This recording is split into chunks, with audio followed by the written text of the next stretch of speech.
What do you get when you combine elite wrestling, brutal accuracy, and superior fighting sense? Simple. Daniel Cormier. DC easily goes down as one of the most dominant fighters of his era, so when we heard about his induction into the UFC Hall of Fame, it didn't come as a surprise. Keep watching this video, as we're about to tell you all about DC's UFC Hall of Fame welcome. First up, still caught by surprise. We're sure Cormier knew that UFC Hall of Fame would eventually take him under its wing, but it was probably the time that caught him by surprise. And honestly speaking, it was a really profound moment for both of us and the former two-weight UFC champion of the world, mainly because we've never seen DC so emotional. The man literally had tears in his eyes. It was really surprising since we've only seen a really dangerous and deadly version of the fighter. Guess that's the way you have to be to survive in the fight game. And we're not talking about today's fight game. We're talking about the time when DC was at the peak of his career. The level of competition at that time was just insane, and the fact that Cormier was about to become a two-weight champion in that era, just crazy. So it's about time the UFC announced his spot in the Hall of Fame. But still, it was a really emotional moment for the entire UFC, and the way it all went down made everything even better. DC was just having another day at the office, working the commentary booth at UFC 274, and all of a sudden, the UFC announces his induction in the Hall of Fame. Cormier was instantly brought to tears by the announcement because it probably means a lot to him, you know? We're talking about a fighter who pretty much dedicated his entire life to the sport, and even after announcing his retirement, no one has been able to take him out of the UFC. 2 years ago, he used to entertain us inside the octagon. Now he does it outside of it. Anyway, we're just really happy to see DC finally get the credit and recognition he deserves. And yeah, we get it. His career wasn't exactly perfect. He had that bitter rivalry with Jon Jones, which really messed with him. It probably bothers him to this date, because the scores will always remain unsettled. Even though he lost both fights, the second one never counted because Jones tested positive in a drug test. So yeah, an imperfect but extremely inspirational career. His efforts were beyond just fighting. He really showed us that you should never give up. Daniel's set to be officially inducted in the UFC's Hall of Fame this summer. Determination personified. Daniel Cormier wasn't always a winner. He's had some pretty bad nights at the office, and if he had to be brutally honest, it was probably his age that caught up with him. But if we're talking about determination, there's probably no greater example than DC. He pretty much personified determination in the UFC. That's exactly how he was able to solidify his legacy as one of the greatest heavyweights of modern day fighting. Remember Cormier versus Miocic 2? Even though the former two-weight champion lost that fight, really showed us the meaning of determination. It was just an all-out display of the rare gift DC possesses. He was literally 41 years old. Can you believe that? He was 41. The fact that he still managed to last 5 rounds against a guy like Stipe Stone Cold Miocic, it's just mad.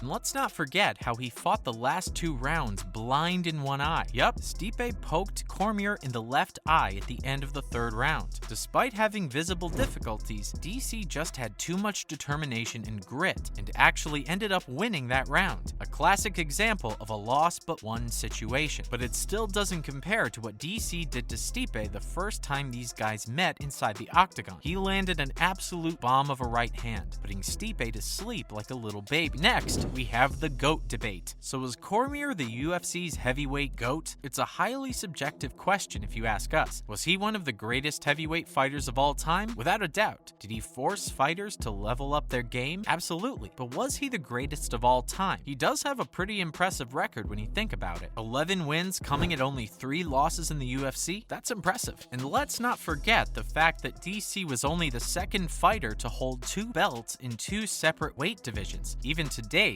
only 2 other fighters have been able to achieve this feat, so he definitely has the resume to back himself up as the greatest of all time. But if we're talking about records alone, wouldn't you place Cain Velasquez above DC? Cain has won 1 more fight than DC at only 3 losses. Of course, Stipe Miocic, the last guy to beat DC prior to his retirement, is also a strong contender for the greatest heavyweight of all time. He's destroyed some pretty big names, so we're going to try and put an end to the whole GOAT debate fate once and for all. We think the GOAT heavyweight is yet to arrive in the UFC. All these guys are good. They're in the top 5 greatest of all time. But yeah, that's about it. See, this video isn't about picking the GOAT. It's about reminiscing DC's inspirational career. And without any doubt whatsoever, Cormier is the greatest and in a league of his own. Now, in other related news, one last job. Despite having the lightweight belt stripped due to missing weight, Charles Oliveira is still the most dominant lightweight in the entire division. He put on an amazing performance in his last fight against Justin Gaethje as he put him to sleep via a devastating chokehold in just the first round of the fight. But still, he's no longer the champion and the title is vacant now. That's what matters, and that's what has the whole division running after the title. Khabib has been pushing Dana to give Islam Makhachev a shot at Oliveira in the title, but if Islam fails to pull it off, will Khabib have to return for one last job? Hall of Famer to be DC also weighed in on the whole lightweight title drama. DC did agree that Dana has been trying to throw a lot of money at Khabib to get him back for one last hype fight in the UFC. Cormier still thinks it'll take much more money to entice the undefeated Russian to return inside the octagon though. Let's see. No one knows Khabib better than Daniel. They've been training partners for years. Maybe he'll be the secret weapon to get Khabib back to the UFC. Cheated again? Even though Khamzat Chimaev seems all hard and tough, the guy probably has a lot of feelings. People usually think UFC fighters are just cold since they're able to beat guys up for a living. That's actually not the case. We think you have to be really emotional to put your mind and body on the line to achieve a goal or put food on the table. So since we're talking about emotions and all, why do we feel like Khamzat got cheated again? Dana White chose to do a Leon Edwards vs Kamaru Usman rematch instead of giving him the title fight. In our opinion, Khamzat deserves the fight. Yeah, sure, he was a little all over the place during his last fight against Arena. Still, he fought his way through. He had the will and skill to defeat the number 2 ranked fighter in the division. Despite proving his worth again and again, Dana still gives Leon a shot at the title? Absolutely absurd. Honestly, Dana should start giving the people what they want. After all, cancel culture is on the rise these days, and we wouldn't want Dana White to be cancelled all of a sudden. The rematch is yet to be confirmed, but the UFC is hopeful for the fight to happen at 278. Legend in the making. UFC legend Georges St-Pierre recently went up with Paddy the Baddy and had a lot to say about the upcoming fighter. Despite fighting only twice in the UFC, GSP thinks Paddy has what it takes to take over the promotion. GSP also said that the British fighter isn't only skilled, also very charismatic. And to be successful in the UFC, you need to have that charisma. You need to be able to entice viewers and always be in the spotlight. To be fair, Paddy is really an interesting guy. He's different. He has a lot of confidence, but he's been able to back it up so far. What's even more funny is that the guy literally eats everything he wants and gains an additional 20 to 30 pounds when he's not fighting. Another McGregor in the making? That's it from our side, folks. So what do you think? We saw DC's Hall of Fame induction coming from miles away. Did you? Is Cormier the GOAT? Let us know what you think in the comments below. Remember, don't forget to like this video and subscribe to our channel for more exciting videos in the future. Thanks for watching. See you next time.